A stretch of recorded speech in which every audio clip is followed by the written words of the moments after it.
Hello friends, ഇന്നത്തെ video ഈ ഒരു ചെറിയ കോവൽ പ്ലാന്റിൻ്റേതാണ്.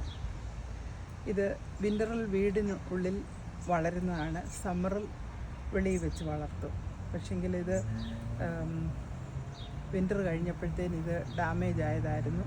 അതിൻ്റെ ഒരു ചെറിയ ഒരു ബ്രാഞ്ച് കിട്ടി അതിനെ വളർത്തി ഇത്രത്തോളം ആക്കിയതാണ്. ആ ചെടിയാണിത്. നിറയെ കായുമായിട്ടിങ്ങനെ വളർന്നു വന്നിട്ടുണ്ട്. ചെറിയ ബ്രാഞ്ച് ഇരുന്നു, അതിനെ ഞാൻ കട്ട് ചെയ്തെടുത്ത് വെള്ളത്തിലിട്ട് അതിന് റൂട്ട്സൊക്കെ വന്നപ്പോൾ ചെടിച്ചട്ടിയിൽ മാറ്റി വെച്ച് അതിനെ വളർത്തിയതാണ്. മെറ്റൽ റിങ്ങിലാണ് ഇതിനെ ഞാൻ പടർത്തിയിരിക്കുന്നത്. സാധാരണഗതിയിൽ എല്ലാവരും പന്തലൊക്കെ ഇട്ടാണ് അതിലാണ് കയറ്റുന്നത്.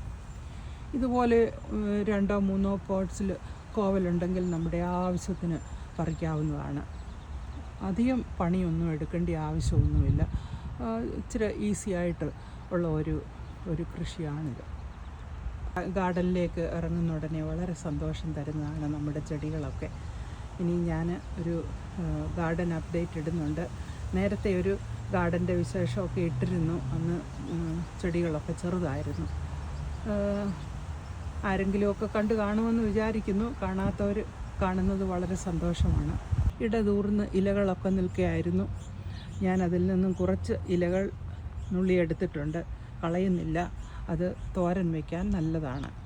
ചെടിച്ചട്ടിയിലായാലും മതി, നമുക്ക് ധാരാളം ചെടികൾ വളർത്താൻ സാധിക്കും.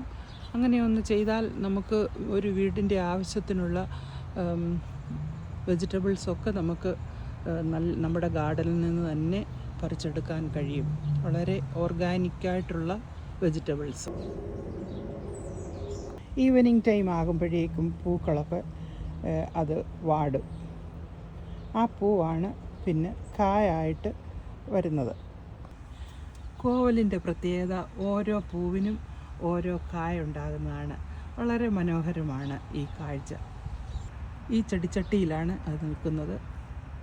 നല്ല സൂര്യപ്രകാശം ഇതിനാവശ്യമുണ്ട്. നല്ലതുപോലെ ഫെർട്ടിലൈസ് ചെയ്യണം. നല്ല സോയിലൊക്കെ ഇട്ട് കൊടുക്കേണ്ട ആവശ്യമുണ്ട്. കമ്പോസ്റ്റൊക്കെ ഇടണം. ഞാൻ ബോൺ മീലും കൊടുക്കാറുണ്ട്.